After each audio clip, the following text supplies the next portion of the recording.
So I want to get us back to where we left off last Sunday, right? So we're looking at the first of the trials here. Remember that there's Annas and Caiaphas. Both are called high priest. Caiaphas is actually in the office of high priest, and Annas is like the previous high priest. But we were talking about that, and it seems like, much like we call our presidents president, even after they're out of the office, that's what they were doing. So anyway, first, Annas still seems to have a good amount of power, though, like the power behind the office. So first they take Jesus to Annas, and we started reading about that here in John. So they took him to Annas first, and we looked at a couple of things here, like this verse showing that Annas and Caiaphas were considered high priests at the same time. We were just going through that to make sure we understood that was the case. Here again in Acts, it mentions both of them. Again, we were just going through that. So coming to where we were, if we look at these, now I know this is Matthew, but because I'm trying to do all these trials in order, John is the only one that really covers this first little, we'll call it preliminary trial with Annas. So thus we are in John chapter 18, verses 12 through 14, and we'll have a few verses to go through. This is, right here it starts with, in verse 12, this is when they arrest Jesus in the garden. So then the detachment of troops and the captain and the officers of the Jews arrested Jesus and bound him, and they led him away to Annas first, for he was the father-in-law of Caiaphas, who was high priest that year. So maybe it was a benefit that he was the father-in-law, that he had this way. I don't know, but I think it's funny that John mentions that. Now, it was Caiaphas who advised the Jews that it was expedient that one man should die for the people. So who are we told Caiaphas is? The high priest, right? He's actually the one sitting in the office of the high priest. We're also reminded he's the one that advised the council that it was more expedient for one man, speaking of Jesus, to die than for the nation to perish. And what he was talking about, while on one hand, God was kind of using him prophetically there, on the other hand, what he was thinking of and mentioning was that if the people put Jesus on the throne and called him king, Rome would fall down on them hard. Right? So that's what he was thinking. He wasn't really thinking of the fact that if Jesus was the Messiah, they would have God on their side and nobody could stop it, right? But that wasn't the plan. That wasn't the plan. So now, anything on these verses before I'm going to try to pause after every couple of verses. Yes? So another way to think about the way he probably thought of this prophecy was like, better for this Jesus guy to die than for us to have trouble. It's kind of... Yeah, that's exactly from what he said, I didn't go back to those verses, but from what he said, yes, he's like, it's better that he would die than we would have trouble with Rome. And now this is not funny, but in an odd way, he was right, because we see about 100 years later that Rome does basically wipe them off the map. 120 years, something like that later, maybe 130, but I think, or maybe it was 130 AD. Anyway, about 100 years later, Rome does do that. So he did have a point in a way. Now, looking at the next verses, and Simon Peter followed Jesus, and so did another disciple. Now that disciple was known to the high priest and went with Jesus into the courtyard of the high priest. But Peter stood at the door outside. Then the other disciple, who was known to the high priest, went out and spoke to her who kept the door and brought Peter in. Now notice in verse 15 we have another disciple. Who is this other disciple? Well, right, probably John. That's probably the best way to say it. Now I'm really bad to just say it's John. We're not told that 100%, but the way John tells this and the way he'll name all the other disciples, and then he'll refer to himself as something like the disciple Jesus loved or the other disciple. He doesn't really often name himself like that when he's doing these things. So it just seems like it's John. That has been the held belief for as long as we've had this. I've never heard, and I didn't read anything that ever said anybody thought it was anybody else. So that's the held belief for hundreds, maybe thousands of years. But again, it's not 100% because he didn't write that it was him, right? So, yes. There is an interesting theory that the disciples of Jesus loved for Lazarus. Oh, that's funny. And there is one time I hadn't read that. Back when they were going to go see Lazarus, and they mentioned how he loved him. Yeah, so, well. Anyway. And they were friends, definitely. They were good friends, right? When you go to the end about the whole, the end of John, where what happens to this guy? Is he going to die? There's a whole discussion there. Yeah. We think it's John, but you think about it being Lazarus. It's interesting. That's interesting too. Yeah. But so Matt was just mentioning there's kind of an interesting theory about maybe it's Lazarus or something. That's the disciple Jesus loved, but we don't really. I mean, that's the first time I've ever heard of that theory. I'm not going to say it, but anyway, there's all kinds of interesting theories. Yes. Just curious, because it says now that disciple was known to the high priest. Yes. So, is there anywhere that Caiaphas knew John? Or I couldn't find anything for that either, but there was something that I read and I mentioned maybe a month ago. John does supposedly have a connection with the high priest through his family somehow, but I don't remember what that connection was, but there was something. Like I said, a month or maybe longer ago, I know I'd read it and I mentioned it. But yeah, I don't remember what it was now. I'm sorry. Yeah. Matter of fact, maybe I'll try to find that. So that'll be interesting.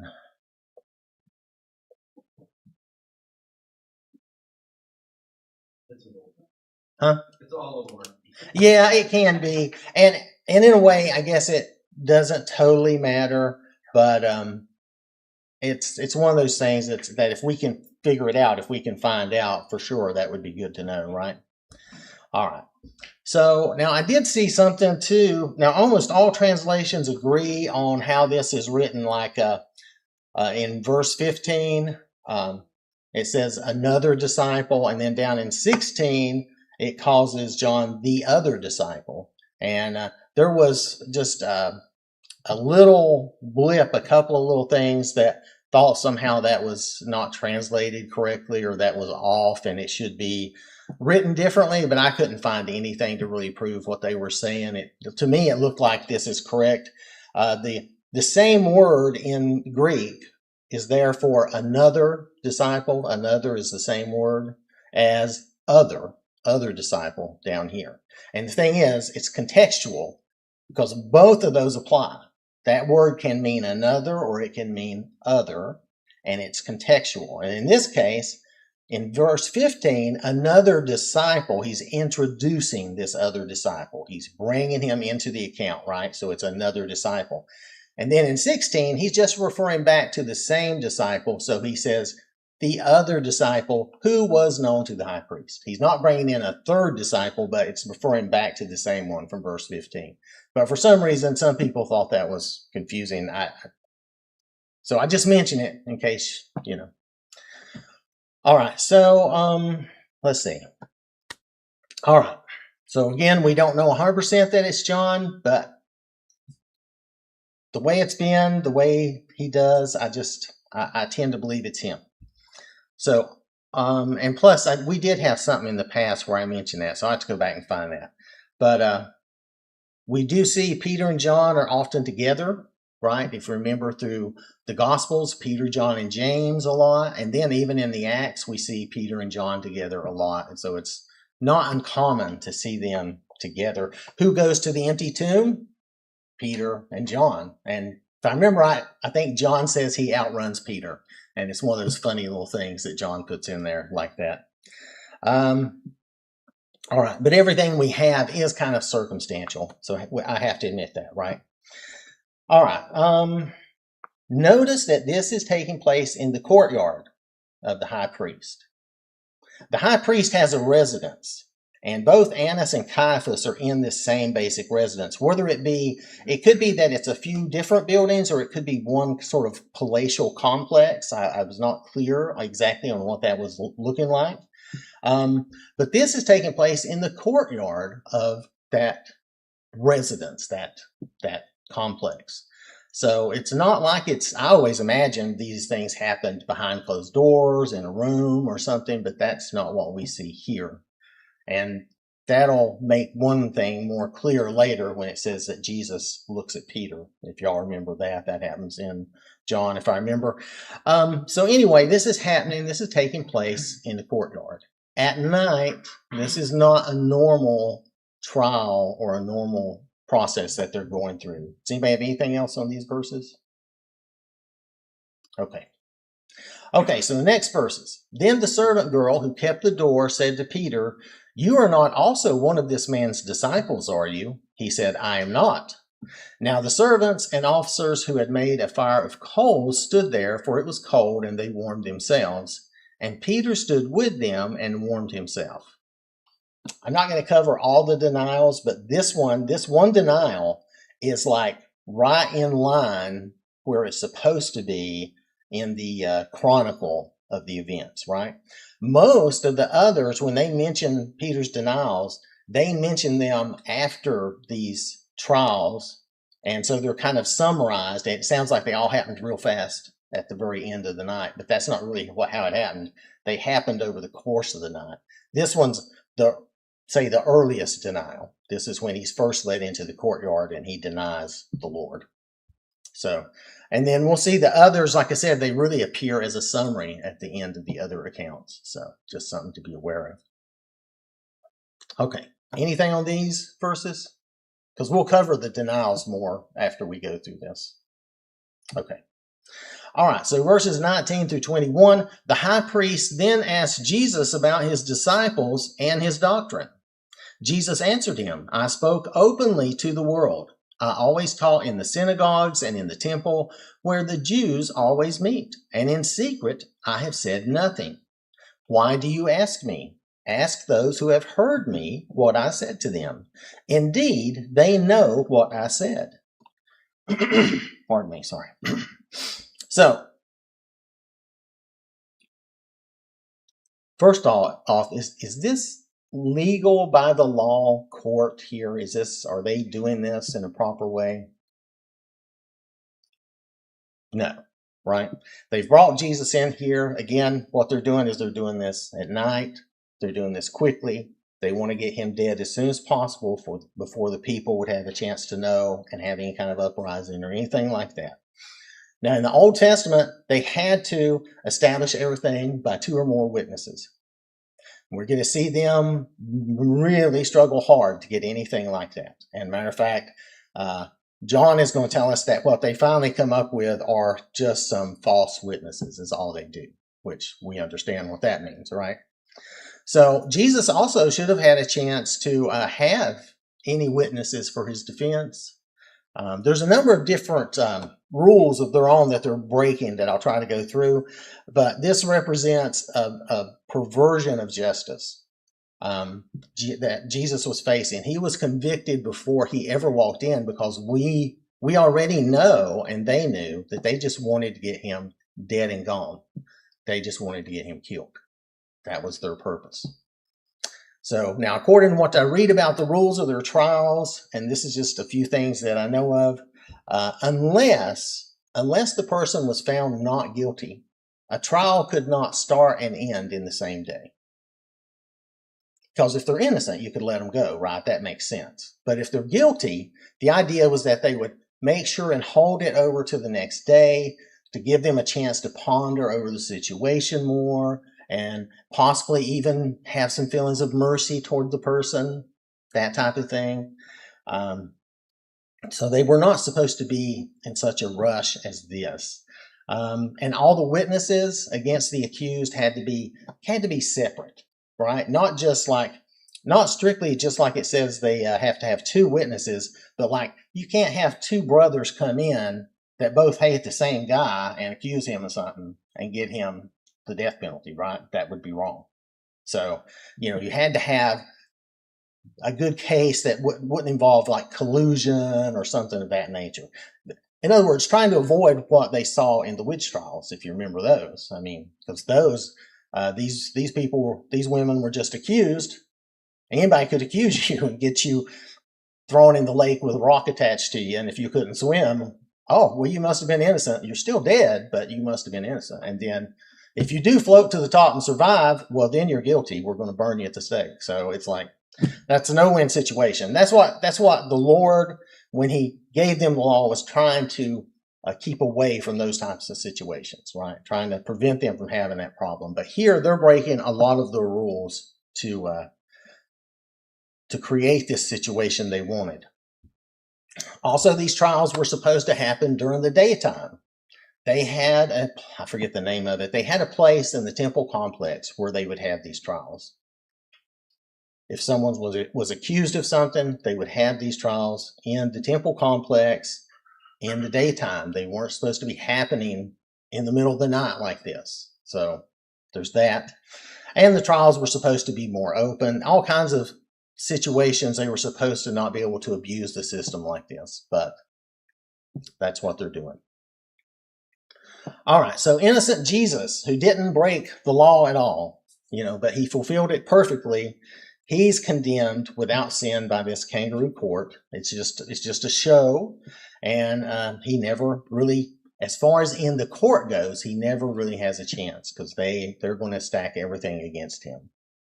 Now, in verse 19, why did the high priest ask about Jesus' disciples and doctrine? He asked about both these things. Yeah. Well, that was part of the accusation of his teaching. If you're teaching false teachings, what tell us about teachings? Right. Now, that's really, as far as the doctrine goes, that's really what they're getting at. We believe you are teaching something false, so we want to know what you're teaching and know what it is so that we can condemn you, basically, is the idea. Now, the reason they're asking about the disciples, it's kind of the same reason they asked about Lazarus, or they mentioned, you remember they mentioned they wanted to kill Lazarus as well. Well, if Jesus has been teaching them wrong things and they believe that gives them an excuse to go after the disciples as well, and they just get rid of everybody. We know that doesn't happen, but at the time, and probably since the disciples scattered, they probably thought the disciples wouldn't really be an issue. But still, at this point, it seems that they're still interested in the disciples as well, just like they were interested in killing Lazarus. So, and they're looking for a reason, something that will satisfy the people after this is all said and done, that they can say occurred or that they had good reason to kill the Lord and all of that. So, let's see. Now, verses 20 and 21, how does Jesus answer them? No secret what I've been teaching. I've been teaching openly, so you don't need to ask for the secret teaching. Right. There's no secret here. I've taught all this openly in the synagogues and in the temple. I mean, he's in Jerusalem. He's like, I've been right over there, like 6 blocks down, wherever the temple is, just saying, I've been in town, teaching these same things, always in the open, right? And didn't some of the council and the Pharisees and scribes hear some of this? Of course they did, right? We have proof that they there and even confronted him at times. Yes, Pat? Jesus doesn't address the question about the disciples. He's talking about himself. He's protecting the disciples still. He's not going to give them any reason to go after the disciples. And just like I had mentioned before when they're in the garden and he kind of puts himself between the armed people and them. Even after Peter attacks, he kind of puts himself in the middle of that, and he's keeping the attention focused on himself. He doesn't want the disciples to be killed. He's supposed to sacrifice himself. That's the plan, but the plan does not involve any of the disciples being killed through this. So not at that time. We know they all have horrible deaths later. I mean, at least that's the traditions. But anyway, so yes, he is protecting the disciples still. All All right, so we addressed that. Oh, yeah. So basically, Jesus tells them they have their own witnesses, right? Even some of them are witnesses to what he's taught. So they have witnesses of what he taught. They don't need him to tell them, right? And of course, if you think about it, if someone asks your doctrine, how are you going to tell them all your doctrine? Unless they want to sit down and go with me verse by verse through the Bible, I can't tell somebody all my doctrine. Now, I can tell them that I believe in Jesus and I follow the Bible. That's a very basic gist of it.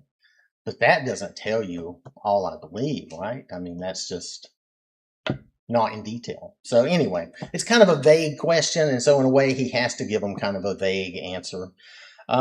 They should have been more specific about the things they wanted, which they will be. But anything on these verses? Oh, yes, Pat? I was going to say, the apostles put Christ here, God is how he used to say, Right, that's what I mean. It'd be very hard for him to say it in just a few words, right? So he couldn't just give them all his doctrine in that moment. Yes, ma'am? The way that verse 19, it could be like a summary statement. They asked him about his doctrine. Like there may have been a whole series of questions about the disciples. What have you been teaching them? And what was this about the temple you're going to teach? There could have been more to that. There could be. That could be. A lot of times we're getting summaries. That's true. A lot of times we're getting summaries or highlights. Excuse me. So what Matt's saying in verse 19, it could be that that is a summary of a number of questions that they asked Jesus. And that he just kept answering, in this way as to prevent from going down the road talking about the disciples. But just reminding them that he always spoke openly and that even some of them had been in some of these places and heard him speaking. So yeah, that could just be a summary statement. All right, so if we look at the next verses, and when he had said these things, one of the officers who stood by struck Jesus with the palm of his hand, saying, "Do you answer the high priest like that?" Jesus answered him, "If I have spoken evil, bear witness of the evil. But if well, why do you strike me?" Then Annas sent him bound to Caiaphas, the high priest. So why did this officer strike Jesus? It sounds like he thought he was being disrespectful, but when I look back at Jesus' response, it didn't really sound disrespectful. It wasn't the answer they wanted, or it wasn't what they were looking for, I guess. It just didn't sound like he was being disrespectful. Again, I believe that all of his suffering started before this. It started back in the garden. And so he's still going through those things until he gets to the cross. So this is just a part of that injustice that he faced. Remember, again, they're fishing. They're trying to get something from him. They're fishing for a reason to kill him so that they can present that reason to the people. And also they're going to, as we see later, they're going to have to try to get Pilate on board because they can't execute him. They need the Romans to execute him. Okay, so let's see. So this abuse too, this type of thing, and we'll see more of this. This was illegal. They were not supposed to treat the accused like this. Technically, he's not been found guilty of anything. So this was illegal by their own rules, is what I'm going by. So, but even these guards and soldiers knew the council was going to convict Jesus, even if it was wrong to do so. Okay, and so this is just part of his suffering that he's going through, going to the cross. All right, so if we look at verses 22 through 24, wait, no, I just read this. Okay, so then notice the example that Jesus is setting. He's cooperative, he's answering them, he isn't disrespecting them from what I can see. I don't read that as being disrespectful. He isn't even disrespectful to this officer that hits him, right? He's decent to him. He just gives him a measured, logical, sensible response.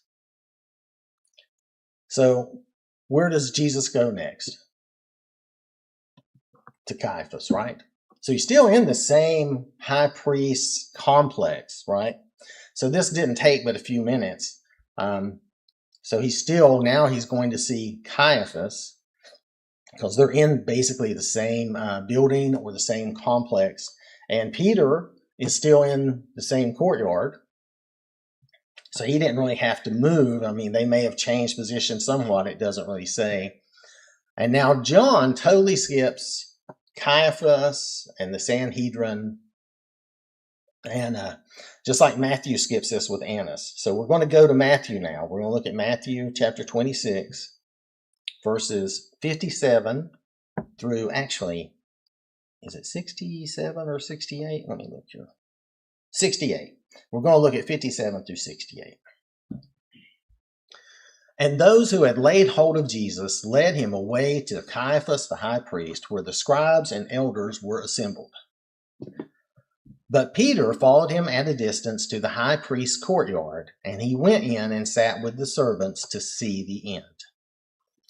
So Matthew just relates Jesus being taken to Caiaphas, and it's the same location as Annas. So strictly speaking, it's not wrong or anything. He skips that preliminary thing with Annas. He goes right to Caiaphas and the council. So again, just a reminder, this is not normally where they would have a trial like this. Neither is this the time they would normally have a trial like this.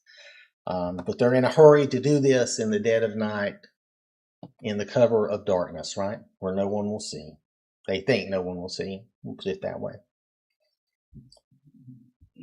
And those who had laid hold of Jesus led him away to Caiaphas. I read that. Sorry. Apologies. Anyway, so who is following again? It's Peter, right? He's following. Why is he following at a distance? Fear of being caught, fear of being arrested, fear of maybe suffering the same fate. So again, he takes his place by the fire. Now, who is assembled at this late hour of the night with Caiaphas? Well, Jesus is brought to them, correct. And the scribes and the elders are there.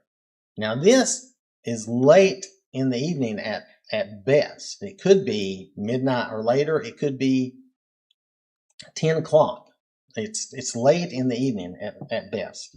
So this is just showing that it is, it's a conspiracy. They've got all these religious leaders to gather here in the late dead of night to do this. This is definitely a conspiracy. They're all prepared for their victim, Jesus. That's who they're prepared for. Anything else on these verses? I know some of this is duplicated from the Gospels, but now the chief priests, the elders, and all the council sought false testimony against Jesus to put him to death, but found none. Even though many false witnesses came forward, they found none.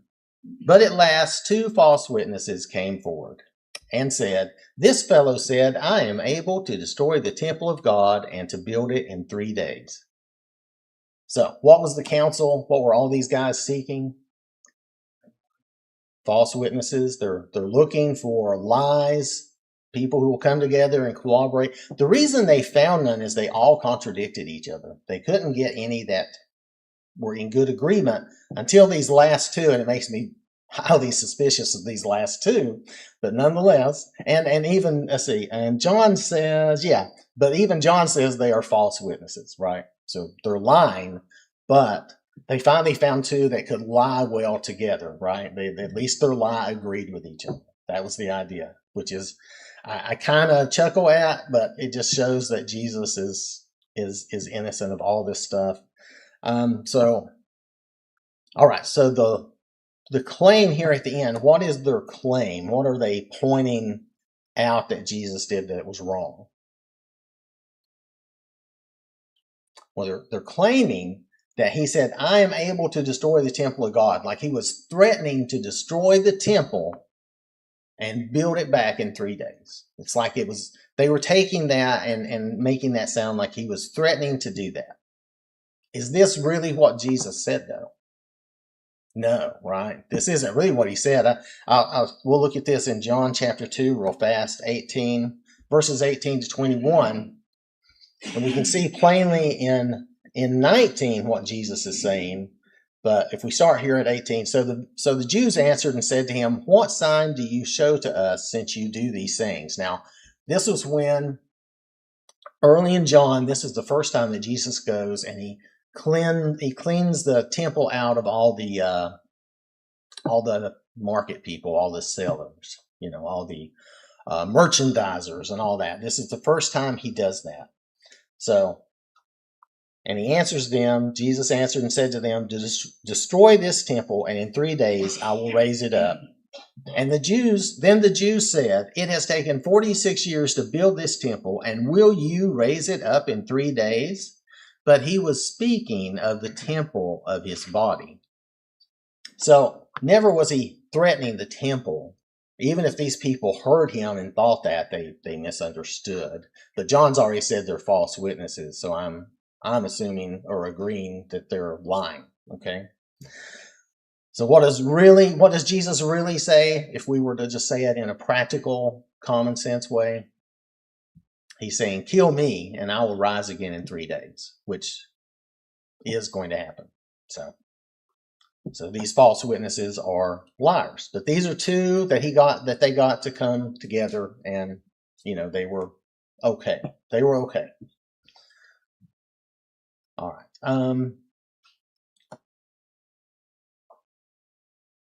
All right. So Jesus never threatened the temple. Anything else on these verses here? Okay. So we'll move forward from here. And the high priest arose and said to him, "Do you answer nothing? What is it these men testify against you?" But Jesus kept silent, and the high priest answered and said to him, "I put you under oath by the living God. Tell us if you are the Christ, the Son of God." Now, why does Jesus' silence frustrate them? Because they're really still fishing, right? That one claim is so ridiculous, it's probably not enough to really justify any of their actions, right? That's not enough. Now, so they're still hoping to catch Jesus in something more, which they haven't really caught him there because he doesn't even respond to it. But why does Jesus keep silent? Even if he could explain it, they wouldn't understand. They wouldn't understand or believe it, right? So there's really, especially in this kind of a trial where everything is wrong, illegal, and a lie, you can't always prove, let's see, what is it? You can't prove a negative or you can't prove a lie, something like that. It's like you can't always prove that, If someone says you did something that you didn't do, but there's nobody there to corroborate it, you can't prove that on your own. It's just,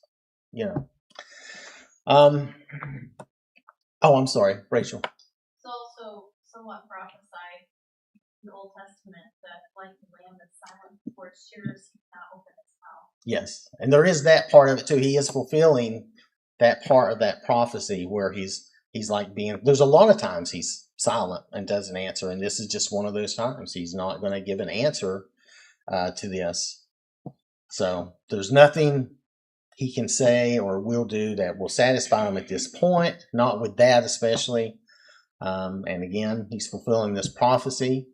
And he's still also protecting the disciples. He doesn't want them involved in any of this. So, of course, he doesn't have any witnesses or anybody with him that can corroborate any of that. So how does the high priest react here? Well, he gets angry, upset, he's frustrated, and he tries to force Jesus to give an answer, right? Anything on these verses? I think we're about out of time, but let's look at one. Oh, did you have something? Yes. I was just wondering if maybe they wanted to accuse him of blasphemy. Yeah, They they. already had heard him say something like that before, and they just wanted to play it up. I think that's very true. They want him to say something that they can call blasphemy. Remember, there's been a time, there were multiple times, but even in recent times here in Jerusalem, there was a time when he equated himself with God that they were going to stone him. And that's one of those times he just passed through or walked away, But, So that is definitely, I believe, what they're going for too. And we'll see that actually in this next verse. Jesus said to him, "It is as you said. Nevertheless, I say to you, hereafter you will see the Son of Man sitting at the right hand of the power and coming on the clouds of heaven." And so Jesus basically agrees with him. Yes, it is as you said. In other words, tell us if you are the Christ, the Son of God. In other words, he's saying, yes, I am, right? He's saying it in a different way than maybe we would, but he says, yes. Nevertheless, I say to you, hereafter you will see the Son of Man. So his idea here is that the next time they see him in the future, they're going to see him returning in glory and in power, right? They may kill him this day in this time period. They may kill his body, but when they see him come back, because he doesn't come back and appear to them. He comes back and appears to the disciples. But when they see him next, they're going to know that he really is the Son of God and the Messiah. And we are out of time. Does anybody have anything before we end the class this morning? All right. So thank you for your time and attention this morning. We'll try to pick up from here, Lord willing, next week.